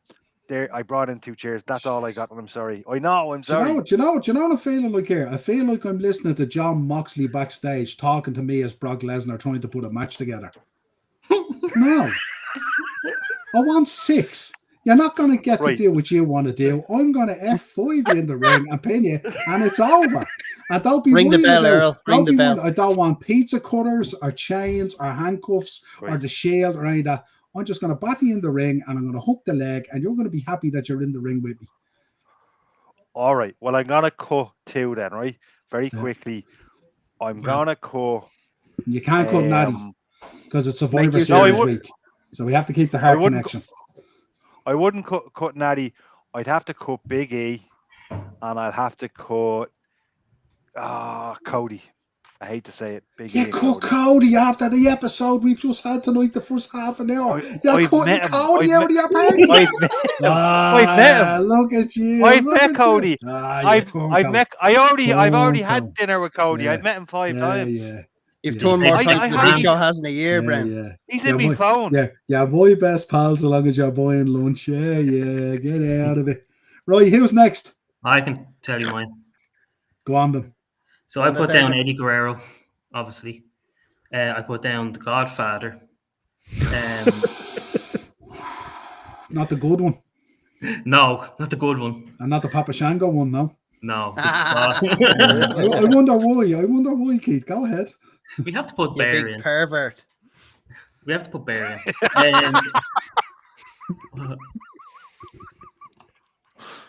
Oh my god. I put in R-Truth, Sheamus, Becky, and Drew McIntyre. I like that.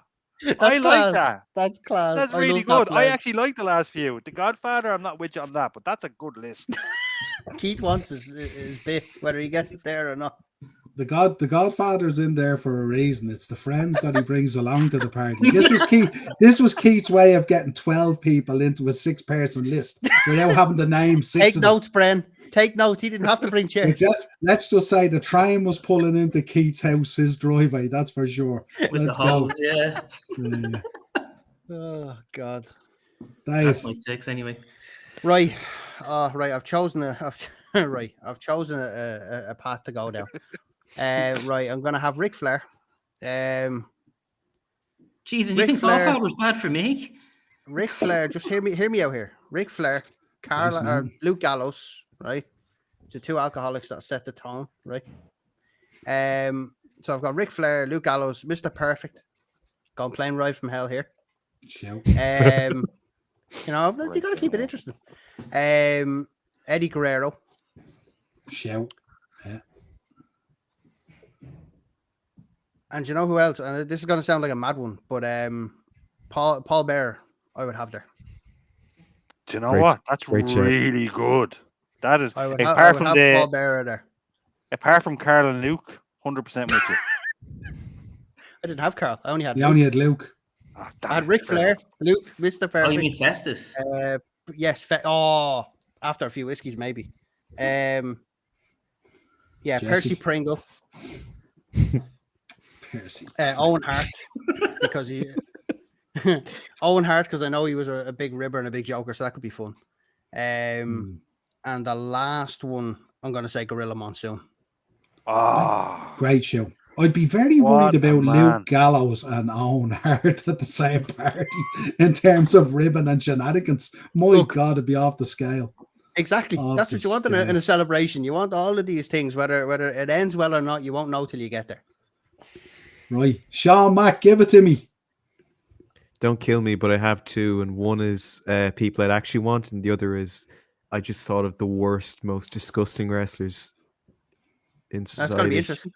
Yeah, so I'll give you the one. I'll give you the actual one. So John Cena, Of course. Sandman, Yes. Yeah. Roddy Piper, Yeah. Yes. Sheamus. Yes. Great. Why did you include Sheamus? What? The local. He's nice. Seems No, like but a I'm not saying you shouldn't include him or he shouldn't be on it. I'm just wondering the dynamic there is interesting. Well, I like Sheamus, and I've heard there's someone I used to know, and he said I spoke to Sheamus, and normally I get a bit starstruck when I talk to wrestlers, but he just felt like a friend. Like rather than asking, "How are you? Thanks for being a fan." He's like, "Do you know any bars that are near the venue?" Because so Sheamus, I think my 5 would be Joey Styles. Joey Good show. Styles. Great show. Yeah. Great show. That's a great show. Just imagine him commentating on like plates breaking. Oh my god! Yeah. That's all he can say. Yeah, that's it. New Jack in there, Well, you'll see him in another list, not that one. Yeah. Because imagine Him in there with the Gypsy Joe combo. I don't hear Bren, Bren, Yeah, you'll get this. Bust a move. That's all he can say. said I don't want to hear Natural Born Killers playing all throughout the night. I love that song, but not enough. And then my 6 would be Jeff Hardy. Good And shout. now the really bad ones. He'll do a Chris Ben- self-portrait. He'll Yeah. paint something for you at least after he's had a few Yeah. drinks. And now the Well, messy he's a ones. born again Christian now. Sorry, Yeah. come on. Now the bad ones. You Jack, Invader number 1, Jimmy Snuka, Chris Benoit, Eddie Steinblock, Bubba the Love Sponge, and Rob Black. Are you on crack? No, but they will be. Oh my lord! What about Herb Abrams as well? Oh man, that sounds fun. Yeah. Do you know about Eddie Steinblock? Do you Fun. know who he is? You need Bearer there to pick up the pieces at the end for the funeral and stuff. Do you know how bad? Do you know how bad Eddie Steinblock was? He was a wrestler from Germany, and he used to run a company called European Pro Wrestling, and he booked himself to be the champion, and he held that belt for 13 years up until he died, putting himself over. And you know who he beat to win that title? Another man actually I probably missed out on having my list, Terry Funk. There we go. Wow. And his most famous match was against a guy called One Warrior Nation. He was like almost like a tribute act to Ultimate Warrior. So they had a match and they're both out of shape. That was the Ultimate Warrior's social group. Yeah, but then there's a part in the match. I watched it on YouTube. The crowd is really quiet. They do a rest hold in the corner, and the cameraman sneezes so loud, and you hear it over the entire match. And it's the only thing that's worth checking out. It's so funny. Oh my god! And you know about Rob Black. You know about the others. Invader number 1, in case you don't know, stabbed Bruiser Brody. Yeah. Which you probably shouldn't have done because I like Bruiser Brody. Someone said Mr. Fuji there. That's a show. Allegedly. He throws salt in people's eyes. He fed people that pissed him off their own dog. He's not so anywhere near my gaff. Yeah, but so did Big Boss Man. We were all right with that. Were we? Fair enough. Who is your daddy? Who is your daddy? Dave showing us true colours here now. I was all right with it. The rest of us went, ooh. Are you a cat guy, Dave? I I think Dave's actually a cat person, really, hopefully. I've got 2 of them in the background there somewhere. Actually, Okay, that's your excuse. Good. Not hold that on, you're I'll like grab the some- camera. Hold on. They're down there. There's one of them down there. Look. Not that you're like some. Oh, There he is. 6 kilos that little shit is. fucking hell. 3 feet long. He's not going to be in the cruiserweight division anytime soon. Nope, he's a fucking heavyweight. There we go. How'd you get the Vader bomb off of him? There we go. Right, let's take a little bit of history. Before we do, Niall, did you give us a 6? Oh, sorry, I'll give you my 6. Sorry, I know we're going This over, man is but obviously no. Yeah, no, my 6 would be I had in there. Who did I have in there? Christian. I had in there. Wow. I had Christian. I had Jake the Snake Roberts. I had Ric Flair in there. Jeez, the drugs are flying now with that. Tell you, Keith, it's a celebration and it's a party. I don't know what ones you go to. Gotta bring the guest of honor. Who else had I got in there? What was the other one I put in there? Actually, sounds like great crack. Kurt Angle was the other one, and then I put in 2 interesting ones that people wouldn't think of, but I know that they love the old party and to have fun and stuff like that, and a bit of a tip the hat as well. The 2 boys from Crime Time, Shad Gaspari and JTG. Nice finish. Money. I just remember money. Yeah. Money, so a bit of fun. But you could do a million lists on it, so it's just a bit of fun, you know. Right, let's take history, and of course, this man goes on the screen when we talk history. No doubt, this week, very sad. 2 days away from his anniversary, always a tough time. Yeah. 2011, WWE unveiled their logo for their future WWE network that was eventually launched in 2014. Imagine releasing a logo 3 years before. The logo will be adopted by the whole company soon after. Absolutely. 2003, the man we had on the screens earlier, Lex Luger wrestled his last match for a major promotion on an NWA TNA weekly pay-per-view event in Nashville, Tennessee. He teamed with Jeff Jarrett in a losing effort against Sting and AJ Styles. Speaking of Lex Luger, he previously wasn't able to walk, and he's been doing DDP yoga. It's amazing. And today he was able to climb a ladder in his house since. Put a star on the tree. Wow. Yeah, absolutely brilliant. Love to see it. So good. 2005, one of the most beloved stars in wrestling history, Eddie Guerrero, passed 20 away. years, man. 20 Wow. years. Passed away in a hotel room in Minneapolis, Minnesota, at the age of 38. The cause of death was acute heart failure. Very sad. On the screen there, always. Love you, Eddie. 1992, the final episode of WWF Saturday Night's Main Event, aired by Fox, was broadcast on TV. Shawn Michaels beat the British Bulldog to win his first ever singles championship in the company. 1992, and of course it wasn't the final episode of Saturday Night's Main Event, as we know. There you go. 1999, WWF Survivor Series was held in the Joe Louis Arena, Detroit, Michigan, and saw the pay-per-view debut of the Olympic champion Kurt Angle. Elsewhere on the card, the Big Show defeated the team of the Boss Man, Prince Albert, Midian, and Viscera. Speaking of big teams, Dave, big teams. Yes. Boss Man, Prince Albert, Midian, and Viscera in quick succession in a traditional Survivor Series match. Imagine that. Imagine them four being at your party, especially Naked Midian. I think it would be no longer. I think it would be no longer your party. No. No, I'd have to replace the door frame for a start. There you go. And the floor, I would imagine. And the floor. 2000. You better pray you're on the ground floor and you're not in an apartment. 2004 Survivor Series was in Cleveland, Ohio. In the main event, Team Orton, Randy Orton, Chris Jericho, and Maven defeated Team Triple H, Edge, Batista, and Snitsky. It wasn't his fault. In a traditional Survivor Series match, with Orton being the lone survivor, as a result of the win, each member of Team Orton was allowed to be general manager of Raw for a week, and that was horrific. Great show, though. Yeah, given that you had to give it to Chris Benoit, I would say so. And if you haven't checked out Bren's episode from Rome, check it out. It's on the channel. But in 2005, Bren, in Rome, a WWE title changed hands in Italy for the first time as Nunzio defeated Juventud Guerrera to win the Cruiserweight title. Wanda Guido. Here we go. In 2016, The Miz defeated Dolph Ziggler in the opening match of the 900th episode of SmackDown to win the Intercontinental Championship. That's your history. Notable birthdays this week. We start out, of course, with one. Feed Me More, 1981. Ryback. 1950, the man who helped give us Randy Orton, Cowboy Bob Orton. 1982, the man who goes, yeah, LA Knight. Yeah. And of course, 1963, the one Billy Gunn. And if you haven't seen him now, he's literally the two Billy Gunn. The size of him is insane. And then, of course, 1952, of course, the birthday of absolute wrestling royalty and one of my all-time favorites, the Macho Man Randy Savage. What a way. That rounds out their notable birthdays for this week. So there we go. It's a great list, actually. Very I just did that year, and that is daggers, man.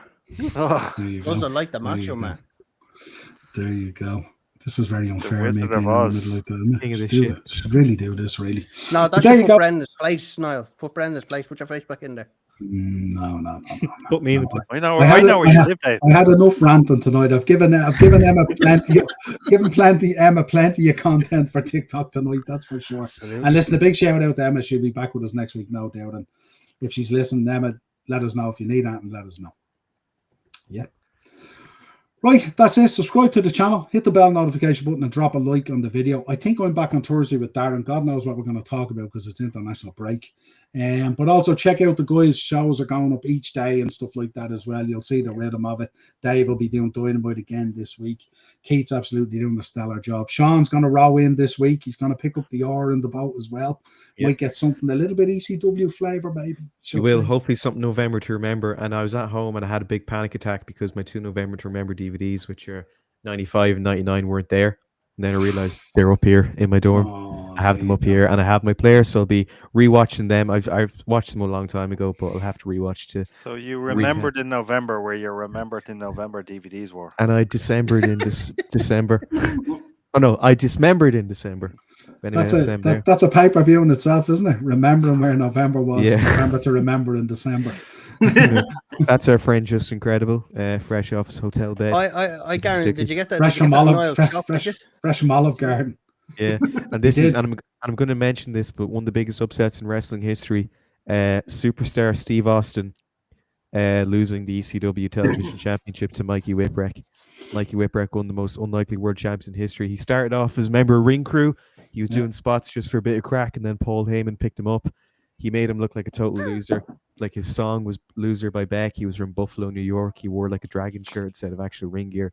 He got the first 2 months. I think he didn't land any offense. When he landed, like I think a half punch on someone, like the crowd went mental. He was incredible. I'll say this, Sean. Sean, I genuinely cannot wait for your ECW shows, and I'll tell you why.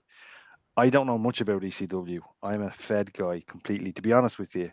So I know a little bit about it, but your ECW shows and listening to you speak about ECW previously, I can't bloody wait. It's going to be amazing. Oh, thank you. I don't know much about it either, but we'll see. I know enough to get by. The beauty of YouTube. Yeah, anyway, please watch. Yeah. So until next time, folks, subscribe to the channel, hit the bell notification button. This has been your panel. We will be back with you next week. Check out all the wrestling shows coming at you thick and fast, literally every day at this stage.